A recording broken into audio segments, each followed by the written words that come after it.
장유유서 내세운 꼰대 정세균. 자, 정세균이가요.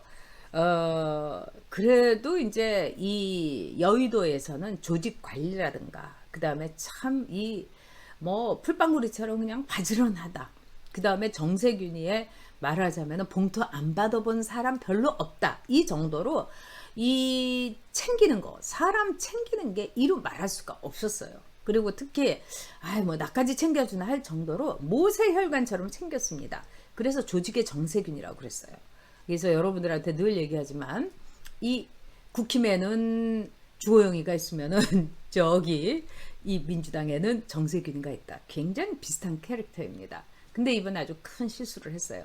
이준석의 돌풍에 대해서 장유유서를 얘기를 한 거예요. 그러니까 연장자, The Old Man First 이걸 해보자 이렇게 얘기한 거예요. 그리고 애들은 뒤에 있어 뭐 이렇게 얘기한 거고, 근데 이 파급이 상당히 큽니다. 그래서 정세균이가 오늘 자기 페북에도 막 올렸어요. 내가 어저께 방송에 나간 거 전문을 올리는데 이런 뜻이 아니다. 이 피킹을 당한 거다. 딱 이 부분만 잘라가지고. 그리고 자기는 젊은 사람들을 매우 다독거리면서 살고 있다. 뭐 이러면서 페북에 올리고 난리가 났습니다. 그런데 모든 걸 떠나서 저는 이런 생각이 들었어요. 일단 정세균은 제가 딱 보니까 72살이에요. 그러면 72세라는 나이는 물론 바이든이 80이긴 합니다만 어린 사람들에게는 늘 너그러워야 돼요. 그런데 정세균이가 마치 이준석 돌풍에 대해서 폄하시키면서 이 장유유서라는 것도 있다. 이 상강오륜을 우리가 지금 읊을 시점도 아니고 그럴 때도 아닙니다. 제가 왜 상강오륜을 읊을 시점이 아닌가. 우리 대한민국 정치라든가 또는 유교 사상을 통해 가지고 서양에 의해서 왜 동양이 이렇게 뒤처졌냐. 저는 이제 그런 생각을 이제 운동 끝나고 이렇게 목욕하고 이럴 때라든가 사우나 가면 그런 생각을 열심히 합니다. 동양이 그동안에 서양하고 비교할 수 없을 장구한 세월 동안 서양을 앞섰습니다. 뭐 종이, 활자, 모든 거 정말 아시아 여기에서 발명이 된 거죠. 그리고 굉장히 서양은 미개했어요. 근데 서양이 동양을 앞서게 된 뭐 여러 가지 이유가 있습니다만 그 중에 하나는 어떤 연령이나 나이나 이런 거에 대해서 즉 연식을 따지지 않았던 거예요. 제가 이렇게 살아보면은요, 나이값 하는 게 여러분 굉장히 어렵습니다. 또 두 번째는 뭐냐, 지금과 같은 세상의 변화, 우리가 예를 들면 비트코인 여기에 대해서 우리는 겁만 내는 많은 분들이 있어요. 그래서 저는 일단 발을 담궈보라고. 그러니까 10만 원 갖고 한번 해봐라. 왜? 그 생리를 알아야 되는 거죠. 그리고 지금의 이런 많은 시스템 속에서는 우리가 장유유서를 말한다는 게 거의 코미디입니다, 여러분. 자, 이렇게 낡은 생각, 갇힌 생각, 여기에 정세균이 있다는 걸 스스로 고백을 하고 자폭을 한 거예요. 제가 이렇게 정세균이라는 사람이 자기가 대통령 후보 대선에 나가겠다고 하면서 이 국무총리도 그냥 내팽개치듯이 그냥 달려나가고 이런 모든 거를 보면서 저 사람 참 나이값을 못한다 이런 생각이 들었어요. 요즘에 어른들의 역할은 뭘까요? 막 애들이 막 뭐 먹고 나가지고요, 의자도 제대로 이렇게 반듯하게 안 앉고 막 갔을 때 저는 그거를 이렇게 반듯하게 의자를 정리해주면서 애들한테 모범을 보이는 게 어른의 모습이라고 생각합니다. 근데 정세균이가 나이값을 얘기하는 거는 우리가 레이건이라는 인물을 왜 미국인들이 그렇게 사랑했을까요? 당신 너무 나이가 많다고 막 상대 후보가 하니까 나는 당신의 나이가 적어가지고 경험이 미숙한 걸 갖고 공격하지 않겠다. 당신의 그 약점을 공격하지 않겠다. 이렇게 멋있게 받아친 겁니다. 바로 그런 거죠. 자, 그리고 정세균이라는 사람이 그동안에 뭐 나와가지고 한 인터뷰나 이런 걸 쫙 보고 이 사람은 그냥 이렇게 제껴도 되겠구나. 제가 이런 생각이 들었어요. 컨텐츠도 없고 그 다음에 이제 뭐 극동건설이라든가 기업에 오랫동안 몸담아서 그나마 민주당에서는 자본시장의 논리라든가 자유시장 경제를 아는 사람이다. 이렇게도 볼 수 있지만 그동안 정세균이 이렇게 한 걸 보면은 여러분, 이 사람은 그때그때 따라서 오너에게 아양을 떠는 것처럼 이 386에게 586에게 계속 아양을 떨고 아부를 해왔습니다. 그래서 여러분 정세균은 그냥 우리가 제껴도 되고, 아무리 그래도 전라도를 놓고서 이낙연하고 정세균하고 지방의 봉건 영주처럼 싸우다가 둘 다 소문도 없이 사라져 버릴 겁니다. 한국 정치에서. 자, 하다못해 마피아도 그런 얘기를 하잖아요. 우리가 대부 원을 보면은 아버지가 아들에게 이렇게 얘기하잖아요. 적을 늘 가까이 하라고. 친구보다도 적을 늘 가까이 하라고. 그래서 적이 뭐 하는지를 알 수 있다.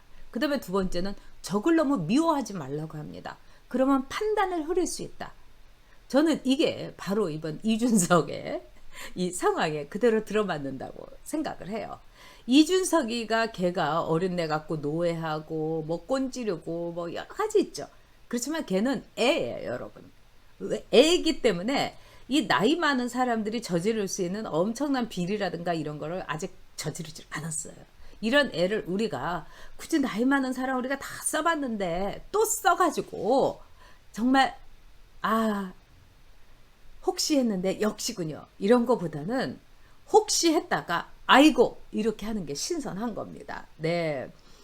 자, 이 여러분들께서 이 이준석이 사무실을 유승민 사무실을 쓴다 하는데, 제가 보기에는 어느 사무실을 쓰든 간에 이 이준석이라는 애는요 늘 사람을 배신할 겁니다. 한 가지만 얘기를 해보도록 하겠습니다. 지금요 민주당에서 FGI라고 해서 포커스 그룹 인터뷰예요. 이건 보통요 아주 집중 인터뷰라고 할 수가 있습니다. 그래서 한 5명 정도의 사람을 두고서 이 2시간 3시간씩 막 얘기를 하면서 그야말로 드립하는 거예요. 그러니까 민주당의 위기라고 생각했기 때문에 이런 인터뷰를 했다고 봅니다. 근데 여기에서 보니까 민주당에 대해서는 어떻게 생각하느냐, 민주당은 어떤 이미지로 오느냐 그랬더니 내로남불, 거짓말을 일삼는 당, 성추문으로 똘똘 뭉친 당, 아주 무능하고 징글징글한 중년 남자. 그러니까 예를 들면 속된 말로 개저씨, 이렇게 이제 이 민주당의 이미지가 된 겁니다. 그래서 민주당이 지금 발칵 뒤집혔대요. 여러분은 어떻게 생각합니까? 저는 이거 아주 정확하게 봤다고 생각해요. 내로남불, 성추문, 그리고 거짓말.